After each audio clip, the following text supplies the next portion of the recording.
Assalamualaikum warahmatullahi wabarakatuh. Apa kabar kalian semua? Semoga dalam keadaan sehat walafiat. Kali ini saya akan membahas film yang berjudul Munafik yang berasal dari negara Malaysia. Seperti apa keseruan filmnya? Ada baiknya kalian tutup pintu dan jendela, lalu kencangkan celanamu sekaligus matikan lampu. Dan mari kita mulai filmnya.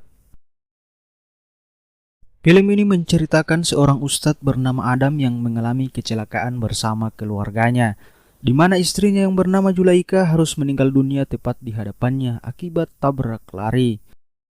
Kemudian scene berpindah kepada Maria yang mendapatkan benda aneh di ruang tamu rumahnya. Dengan rasa penasaran, ia mencoba membuka benda itu. Namun ia dikagetkan dengan ibu tirinya bernama Jati yang tiba-tiba sudah berada di sampingnya dan langsung merebut benda tersebut. Di waktu yang sama, Amir, anak dari Ustadz Adam, mengatakan kepada bapaknya bahwa ia bermimpi ibunya akan segera pulang.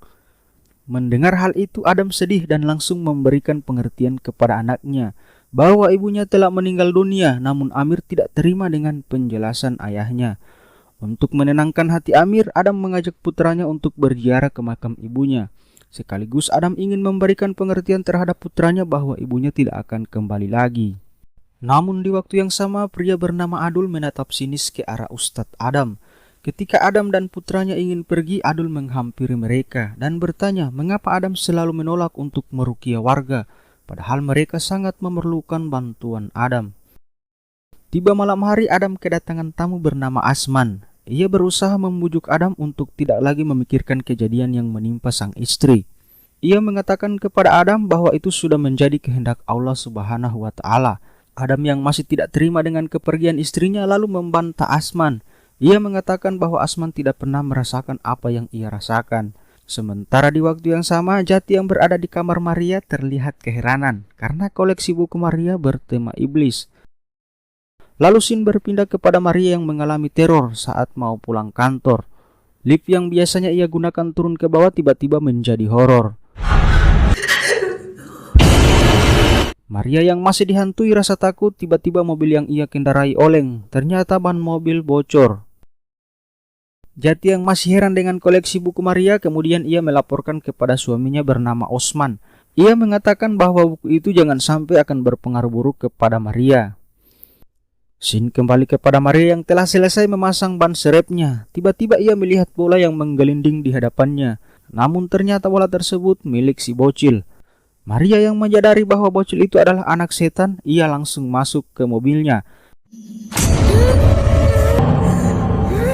Keesokan harinya, Adam terlihat sedang dinasihati oleh Kiai Ali. Kiai mengatakan harus menerima takdir yang menimpa dirinya dan memaafkan orang yang telah membuat istrinya meninggal. Tetapi Adam masih tidak terima dengan kejadian yang dialaminya. Kemudian scene berpindah, Adam didatangi ayahnya bernama Rahman yang akan menginap di rumahnya. Ia rupanya khawatir dengan keadaan Adam. Singkat cerita, malam pun datang. Maria yang tengah husyuk berdoa tiba-tiba panik. Pintu kamarnya terbuka sendiri.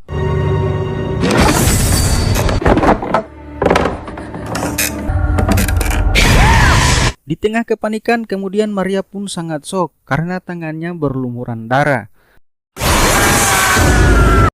Mendengar teriakan Maria, Jati yang panik langsung menghampiri Maria. Betapa terkejutnya. Jati melihat kondisi Maria yang terlihat pucat dan sudah kerasukan. Mendengar informasi bahwa Maria kerasukan, Kiai meminta Adam untuk datang ke rumah Maria.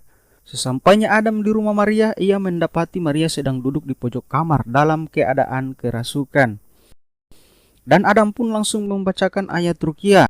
Allahu Akbar. Bismillahirrahmanirrahim. Kulli syai'in qadir. Namun seketika Maria menghilang. Adam terus melafalkan ayat ruqyah, berharap setan yang merasuki Maria keluar. Namun setan itu mengatakan ia tidak akan keluar sampai tugasnya selesai. Tapi dengan bantuan Asman, akhirnya setan yang merasuki Maria keluar. Keesokan harinya, Mbak Jati terlihat panik dan langsung menggeledah kamar Maria. Karena benda yang pernah Maria temukan tiba-tiba hilang. Namun Jati tidak menemukan benda yang ia cari. Di malam harinya, Jati heran saat melihat Maria kembali bertingkah aneh. Jati menegurnya, tiba-tiba Maria menoleh dan bersiul aneh. Di waktu yang sama, Adam yang ingin mengantar anaknya buang air kecil tiba-tiba mendengar suara yang mengucap salam. Namun Adam menyadari itu bukan manusia, ia langsung menutup mulut anaknya. Adam yang penasaran dengan suara berasal dari loteng, akhirnya ia mengeceknya. Namun ternyata sementara itu Maria yang masih dalam pengaruh setan tiba-tiba menelpon Pazli. Ia mengatakan sebuah fitnah bahwa dia sering melakukan mantap-mantap dengan Ustaz Adam. Pazli pun kaget setelah mendengar pengakuan Maria. Sementara di sisi lain, Kiai Ali dalam perjalanan pulang tiba-tiba diganggu setan mengerikan, membuat mobil yang ia kendarai menerobos pembatas jalan dan masuk ke sungai, hingga membuat Kiai Ali harus meninggal dunia. Di waktu yang sama, Ustadz Adam kembali meruqyah Maria. Saat Maria mulai dirasuki setan, Ustadz Adam mulai melafalkan ayat ruqyah. Namun tiba-tiba setan itu menampakkan diri.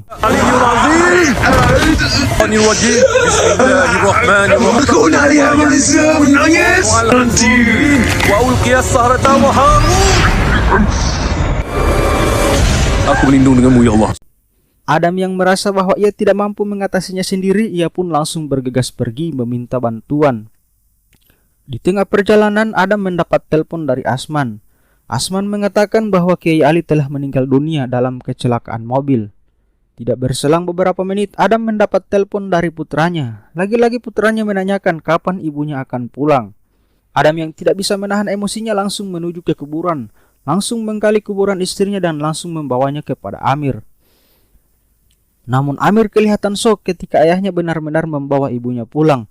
Adam meminta Amir untuk memeluk ibunya untuk melepaskan rindu. Namun Amir mengatakan bahwa bapaknya sudah gila. Dan ternyata itu hanyalah halusinasi Adam. Singkat cerita, setelah mereka memakamkan mayat Kiai Ali, Adam heran melihat tingkah aneh si Udin yang sedang berbincang dengan ayahnya. Sesampainya di rumah, ternyata Adam sudah ditunggu Pazli di halaman rumahnya. Rupanya Pazli yang masih terpengaruh dengan perkataan Maria langsung meng-hire Adam. Namun di sisi lain, Maria yang selalu berhalusinasi tiba-tiba melihat ibu tirinya membawa pisau dan ingin membunuhnya. Kembali kepada Adam yang mendapat telepon dari Jati. Ia mengatakan Pak Osman telah ditemukan. Adam pun langsung bergegas ke rumah Jati. Sesampainya di sana, Adam hanya menemukan pecinya Pak Osman. Adam yang bingung langsung menanyakan keberadaan Pak Osman. Adam merasa keanehan tiba-tiba mendapat telepon dari Jati. Ternyata mereka lagi OTW ke rumah sakit.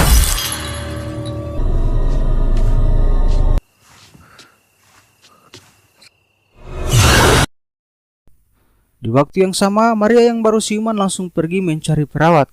Namun tiba-tiba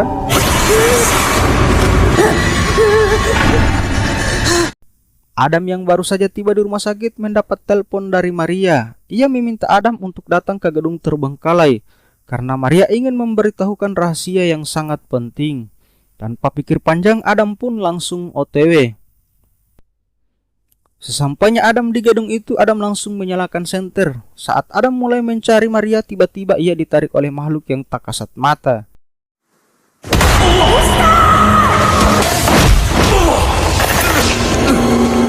Di tengah kebingungan, Adam mendengar suara Maria yang minta tolong. Namun ternyata Maria jatuh dari lantai atas hingga membuat ia sekarat. Saat terakhir Maria, ia mengatakan bahwa yang menabrak mobil keluarganya adalah dia.